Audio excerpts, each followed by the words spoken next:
Imagínate llegar a un país nuevo sin hablar el idioma perfectamente, sin conocer a nadie, sin tus padres, con 16 años, habiendo escapado de una guerra que destruyó todo lo que conocías, y que lo primero que te digan cuando bajas del avión no sea bienvenido, sino algo que no se puede repetir aquí porque es un insulto que los censores no dejarían pasar. Eso fue lo que vivió Ali. No es el nombre de un personaje de ficción inventado para hacerte sentir bien en el cine. Es la historia real de una persona real que hoy es un productor de Hollywood exitoso y que decidió contar su historia porque sabía que si no la contaba él mismo, nadie más lo haría de la forma en que merecía ser contada. 1980, California. La crisis de los rehenes de Irán tenía a todo Estados Unidos furioso. Las noticias mostraban todos los días imágenes de iraníes quemando la bandera americana. Y en ese contexto, Ali Jaani llegó a una pequeña ciudad del norte de California con una mochila, sin familia, sin amigos, y con un apellido que en ese momento específico de la historia de Estados Unidos era suficiente para que alguien quisiera hacerte daño. Lo que nadie sabía en esa ciudad, los acosadores que empezaron a molestarlo desde el primer día, el director que lo miraba con desconfianza, los compañeros que cruzaban al otro lado del pasillo para no caminar junto a él, es que Ali Jaani había practicado lucha libre en Irán desde niño. Que su cuerpo sabía hacer cosas sobre un tapete que los matones de secundaria de California ni podían imaginar. Y que iba a convertirse, en menos de un año escolar, en el luchador más dominante que ese instituto había visto en décadas. Esta es la historia de cómo un inmigrante iraní, rechazado por todos, sin nada a su nombre, usó el único recurso que nadie le podía quitar, su disciplina, su técnica y su voluntad, para ganarse el respeto de un país que en ese momento lo odiaba por lo que era. Quédate hasta el final, porque la última revelación de esta historia es algo que no te van a contar en ningún otro lugar, y que va a cambiar la forma en que ves esta película para siempre.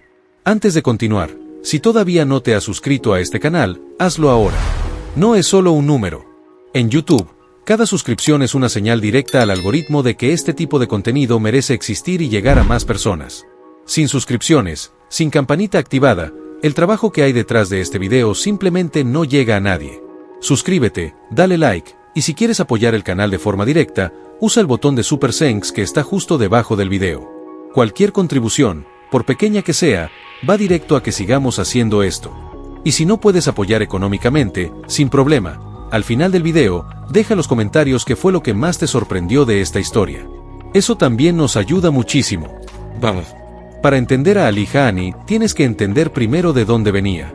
Y para entender de dónde venía tienes que entender lo que estaba pasando en Irán en 1979 y 1980, porque es un contexto histórico que la mayoría de los canales de resumen de películas ignoran completamente, y que sin la historia de Ali no tiene el peso que merece. En 1979, la revolución iraní derrocó al Shah Mohammad Reza Pahlavi, quien había sido apoyado por Estados Unidos durante décadas. El nuevo gobierno islámico encabezado por el Ayatollah Khomeini convirtió a Estados Unidos en el enemigo declarado de Irán. Y en noviembre de 1979 ocurrió algo que conmocionó al mundo. Un grupo de estudiantes iraníes tomaron la embajada de Estados Unidos en Teherán y tomaron a 52 diplomáticos americanos como rehenes. Ese evento duró 444 días. 444 días de fotografías en las portadas de todos los periódicos del mundo, de iraníes quemando banderas americanas frente a cámaras, de titulares que consolidaron en la mente de millones de estadounidenses la ecuación, iraní igual a enemigo. Eso es lo que Ali Jaani encontró cuando llegó a Estados Unidos en 1980. No llegó a un país neutral. Llegó al país más furioso del mundo con su país de origen. Y llegó siendo un adolescente, sin sus padres, sin nadie que pudiera protegerlo, a una pequeña ciudad de California del Norte que no estaba exactamente preparada para procesar la diferencia entre iraní que escapó de una revolución que también lo afectó a él y iraní enemigo de América. Esa distinción, tan obvia para cualquier persona que piense 2 segundos, era invisible para los que no querían pensar. Sus padres lo enviaron fuera de Irán porque querían que sobreviviera. La guerra con Irak había comenzado. El régimen de Khomeini estaba reclutando jóvenes para el frente. Ali tenía 16, casi 17 años, y si se quedaba, lo más probable era que terminara en un campo de batalla por una causa que su familia no apoyaba.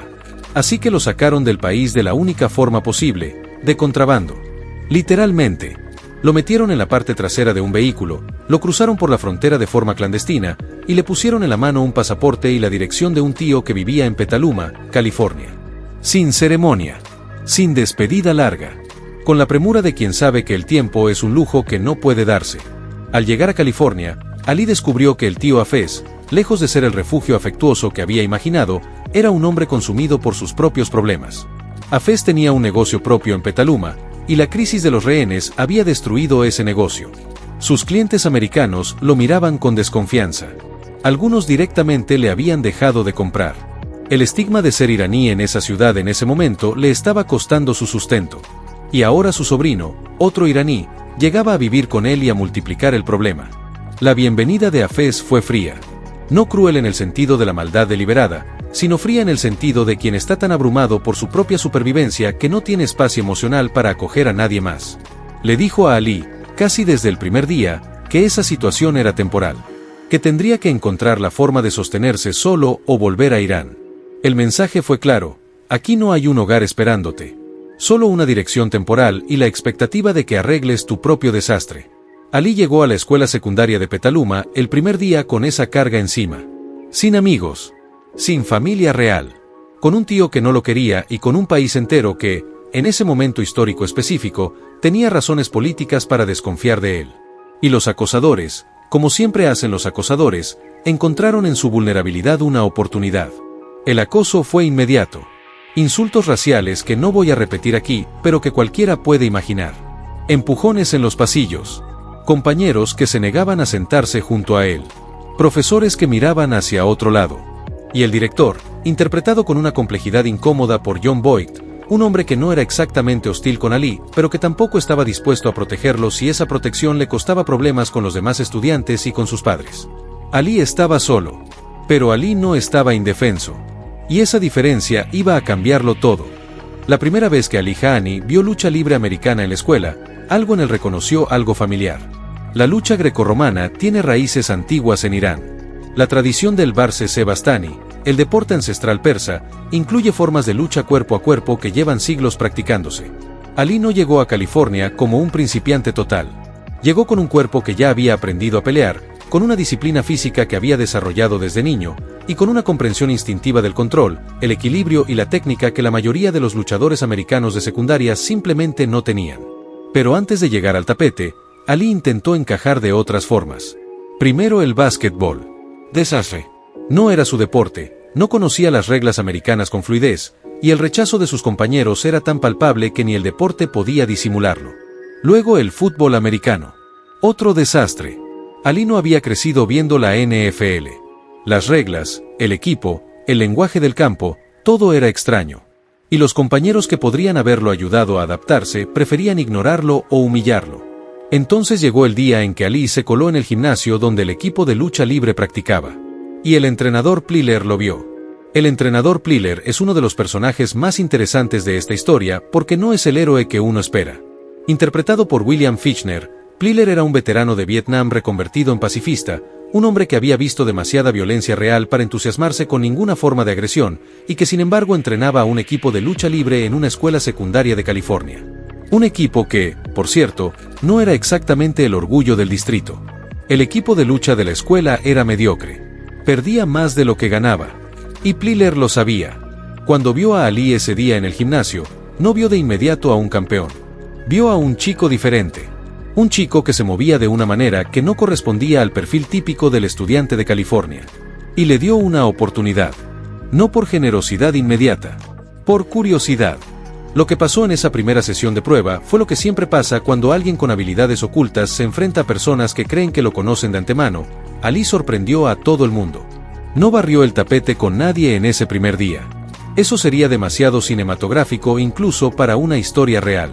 Pero mostró algo que Plyler no esperaba ver: técnica, control, una comprensión del cuerpo del oponente que solo se desarrolla con años de práctica real.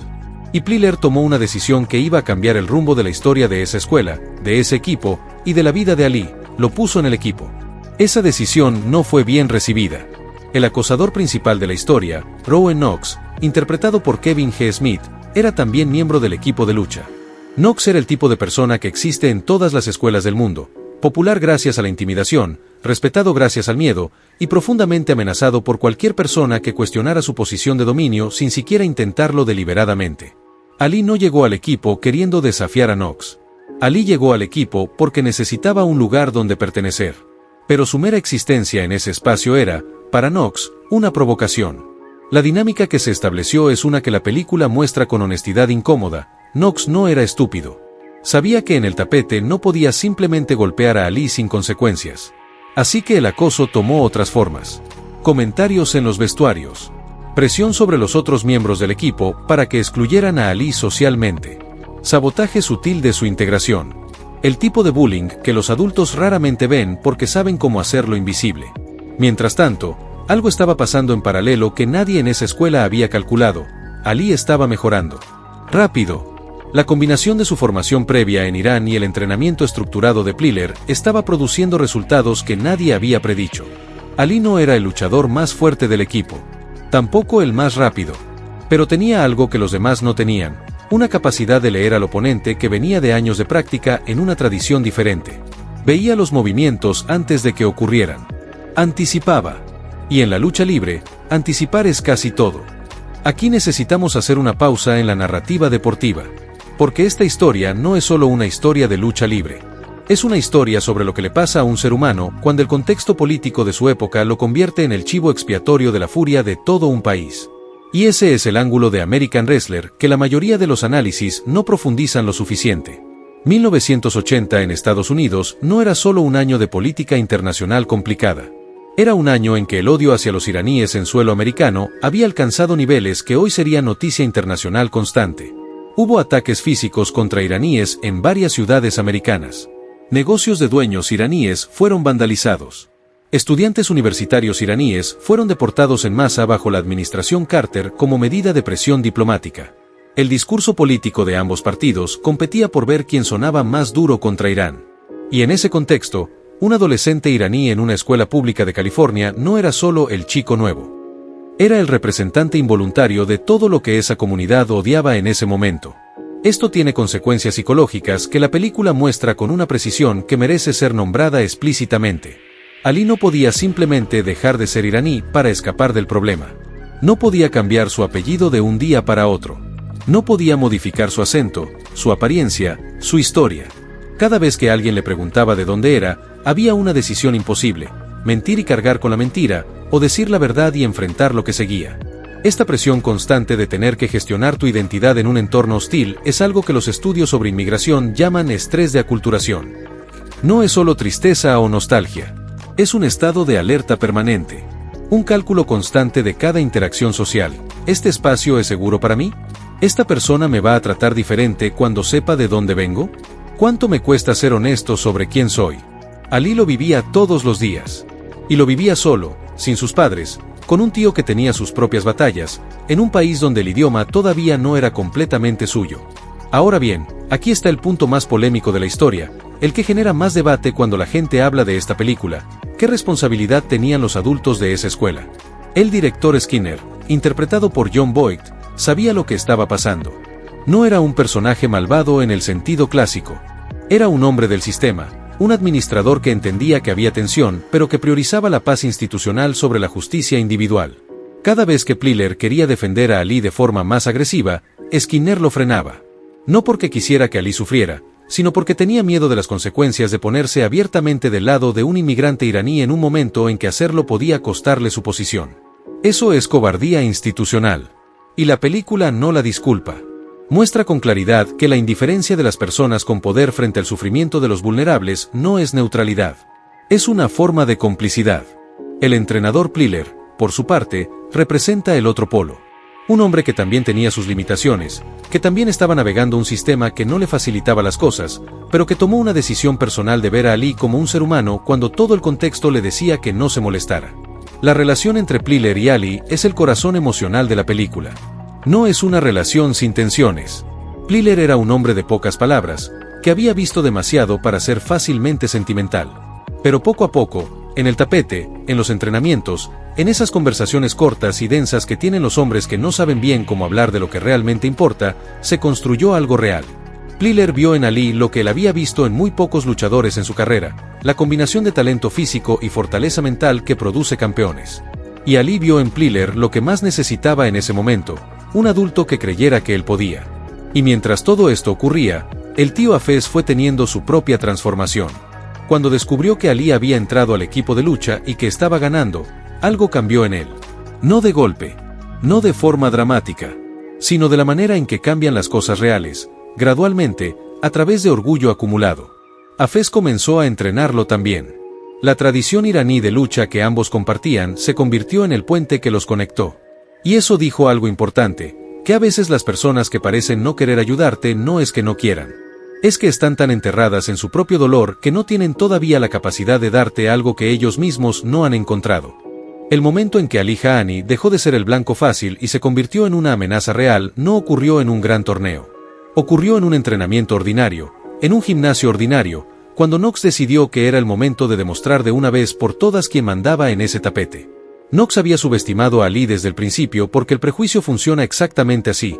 Cuando decides de antemano que alguien no vale, te niegas a actualizar esa evaluación aunque la evidencia te diga lo contrario. Nox había visto a Ali mejorar semana tras semana. Lo había visto ganar combates en los que nadie habría apostado por él. Pero seguía procesándolo como el iraní raro que no debería estar ahí, en lugar de como el competidor serio que ya era. Cuando Nox finalmente se enfrentó a Ali en el tapete, con toda la intención de humillarlo frente al equipo, lo que ocurrió fue exactamente lo que ocurre cuando el prejuicio choca con la realidad ganó. Ali no lo aplastó de forma espectacular.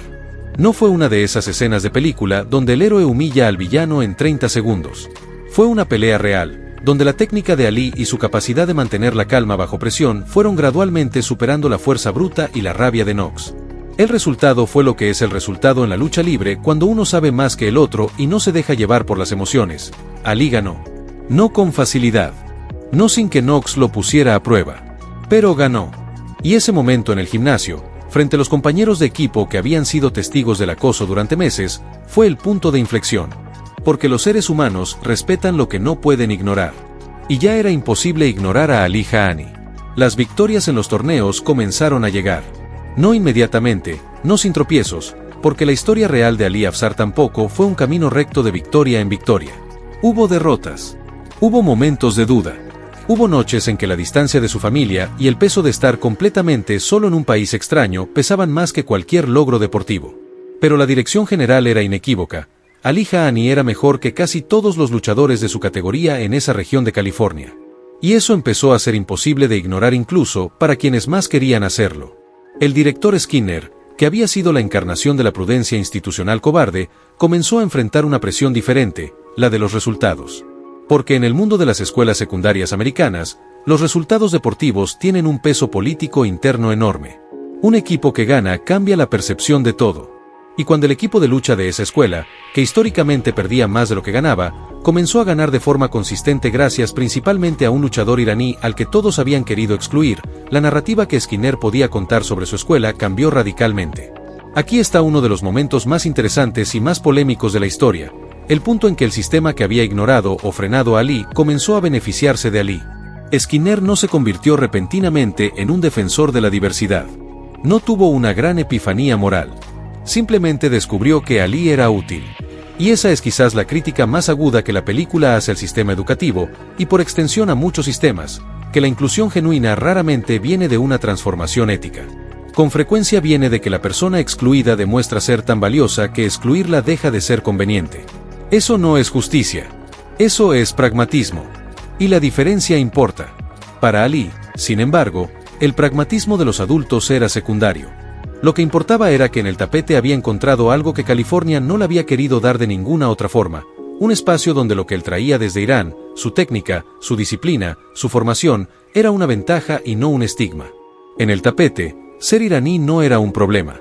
Era parte de lo que lo hacía diferente. Y diferente era exactamente lo que el equipo necesitaba.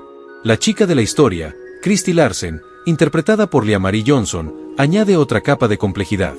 Porque Christy era popular. Era parte del grupo que, por default, debería ignorar a Ali o mirarlo con la misma desconfianza que los demás. Y sin embargo se interesó en él. Esa relación generó exactamente la reacción que cualquiera que haya estado en una secundaria puede predecir, la rabia amplificada de Nox y los suyos, para quienes el hecho de que la chica popular se fijara en el inmigrante iraní era la última humillación de una lista que ya era demasiado larga. Y esa rabia, en lugar de destruir a Ali, terminó siendo el combustible de los últimos tramos de su ascenso. Quédate. Porque ahora viene la parte de la historia que la mayoría de los resúmenes ignoran completamente. La parte que va más allá de los combates y los puntajes, y que convierte lo que podría ser una simple historia de superación deportiva en algo mucho más grande y mucho más incómodo. Ali Jaani llegó al campeonato estatal. No inmediatamente. No en su primera temporada sin haber pisado nunca un tapete americano antes. Sino después de una temporada entera de trabajo, de derrotas aprendidas, de victorias construidas, de un entrenador que creyó en él cuando nadie más lo hacía, y de un tío que descubrió que el amor por un sobrino puede resurgir en el espacio compartido de una tradición. El Campeonato Estatal de Lucha Libre de California no es una competencia menor. Participan los mejores luchadores de cientos de escuelas secundarias de todo el estado. Es el tipo de escenario donde los talentos reales se separan de los que simplemente eran buenos en su vecindario. Y Ali Jaani llegó ahí.